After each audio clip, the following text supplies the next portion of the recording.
বাংলাদেশ জাতীয়তাবাদী বিএনপির ৩ অঙ্গ সংগঠন ছাত্রদল, যুবদল ও স্বেচ্ছাসেবক দলের তারুণ্যের সমাবেশ আজ বুধবার ২৮ মে দুপুরে রাজধানীর নয়াপল্টনে দলটির কেন্দ্রীয় কার্যালয়ের সামনে এই সমাবেশ অনুষ্ঠিত হবে। সকাল থেকেই নয়াপল্টন জড়ো হচ্ছে দলের ২ অঞ্চল থেকে বিভিন্ন নেতাকর্মী ও সমর্থকরা।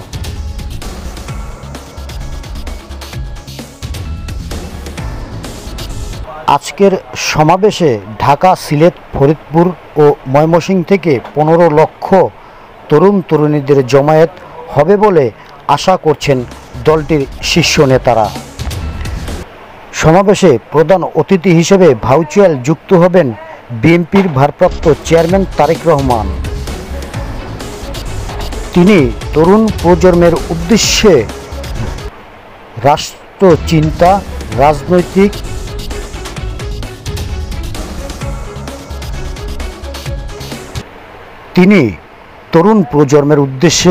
দলটির রাষ্ট্রচিন্তা, রাজনৈতিক রূপরেখা ও ভবিষ্যৎ কৌশল তুলে ধরবেন বলে জানা গেছে।